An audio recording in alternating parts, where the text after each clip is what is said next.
बिस्मिल्लाहिर्रहमानिर्रहीम, अस्सलाम वालेकुम।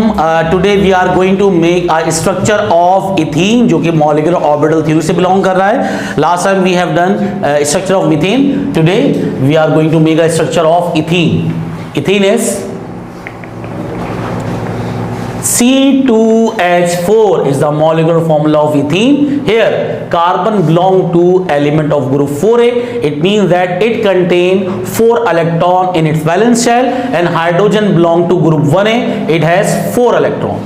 Now first of all draw Lewis dot and cross model. Dot and cross model बनाने से पहले आपको ये पता होना चाहिए, जब भी चेन में एक से ज्यादा कार्बन एटम आ जाएं, दोनों कार्बन को by single covalent bond dot and cross से ड्रॉ कर दें। जब भी हमारे पास किसी भी कोवेलेंट मॉलिक्यूल में, कंपाउंड में एक से ज्यादा कार्बन एटम आ जाएं, दोनों कार्बन को by single covalent bond join कर दें, क्योंकि हमें नहीं पता इसमें डबल बॉन्ड है या ट्रिपल बॉन्ड है या सिंगल कोवेलेंट बॉन्ड है। वैसे अंदाजा होना चाहिए। एन का मतलब होता है सिंगल कोवेलेंट बॉन्ड, एन मींस डबल कोवेलेंट बॉन्ड और आइन मींस ट्रिपल कोवेलेंट बॉन्ड। तो ये एन है, इसमें डबल कोवेलेंट बॉन्ड होगा। लेकिन किस तरह, जरा देख लेते हैं। अगर किसी स्टूडेंट को कोई इसके बारे में इंफॉर्मेशन नहीं है कि डबल, ट्रिपल या सिंगल कोवेलेंट बॉन्ड होगा, खासतौर पर इंटरमीडिएट फर्स्ट ईयर के स्टूडेंट्स को, तो यहां पर दो कार्बन को बाय सिंगल कोवेलेंट बॉन्ड मिला दें और बाकी टेट्रा वैलेंसी ड्रॉ कर दें फॉर ईच कार्बन। एक एटम के इलेक्ट्रॉन को डॉट से, दूसरे एटम के इलेक्ट्रॉन को क्रॉस से। अब यहां निकालें कार्बन हाइड्रोजन का रेशो। कितना आ गया? 2:4। It means that 1:2। Each carbon contain maximum 2 hydrogen. ठीक है, हर कार्बन पे 2 हाइड्रोजन बना दें। हमारी मर्जी है अबव वैलेंसी ले लें या लोअर वैलेंसी ले लें। ये हमने 2 कार्बन हर 2 हाइड्रोजन हर कार्बन की वैलेंसी से ड्रॉ कर दिए। अब जो रिमेनिंग इलेक्ट्रॉन कार्बन के हैं उसको दरमियान में लेके आ जाएंगे। ये दरमियान में आ गया और ये दरमियान में आ गया, तो ये खुद ब खुद डबल कोवेलेंट बॉन्ड ड्रॉ हो गया। इसका हमें ऑर्बिटल स्ट्रक्चर ड्रॉ करना है। अगर किसी भी कंपाउंड में डबल कोवेलेंट बॉन्ड आ जाए तो type of hybridisation will be sp2. sp2 means 3 orbitals.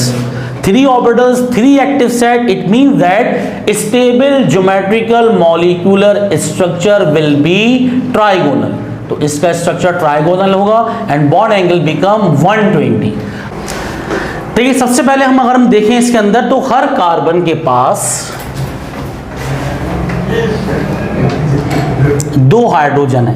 तो कार्बन अपनी वैलेंसी, एक कार्बन के दरमियान बॉन्ड बनाएगा, एक वैलेंसी कार्बन के दरमियान ड्रॉ हो जाएगी।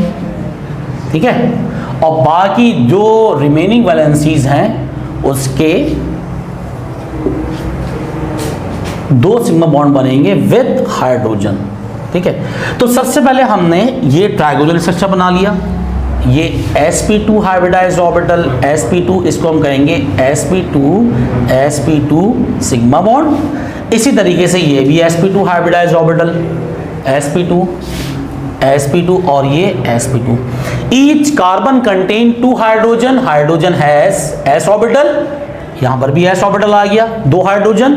यहां पर भी s ऑर्बिटल, 2 हाइड्रोजन मौजूद हैं। तो it means that this hybridization is called sp2s bond और hybridization is called sp2 hybridization. अब ये ट्राइगोनल स्ट्रक्चर तो बन गया। अब इसमें एक पाई बॉन्ड है, तो पाई बॉन्ड हमें शो करना पड़ेगा। तो pi bond perpendicular to the plane आएगा कार्बन पे, तो ये एक पाई बॉन्ड ड्रॉ हो रहा है। ये फर्स्ट पाई बॉन्ड ड्रॉ हो गया और ये इसका सेकंड ऑर्बिटल ड्रॉ कर दिया, जिसके जरिए ये बॉन्ड बनाएगा।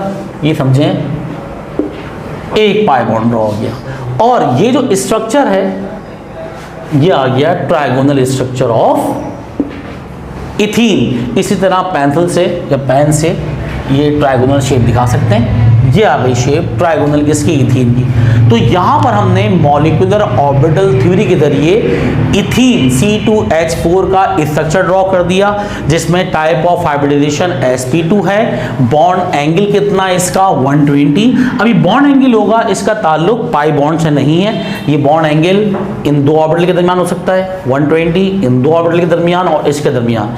इनका जो बॉन्ड एंगल कितना है वो 120। ठीक है, और जो अनहाइब्रिडाइज्ड ऑर्बिटल है, मतलब p ऑर्बिटल py वो पाई बॉन्ड बना रहा है, उसका इस ज्योमेट्रिकल शेप से कोई ताल्लुक नहीं है। तो उम्मीद की जाती है कि आप लोगों को जो स्ट्रक्चर ऑफ इथीन था उसका मॉलिक्यूलर ऑर्बिटल स्ट्रक्चर समझ में आ गया होगा।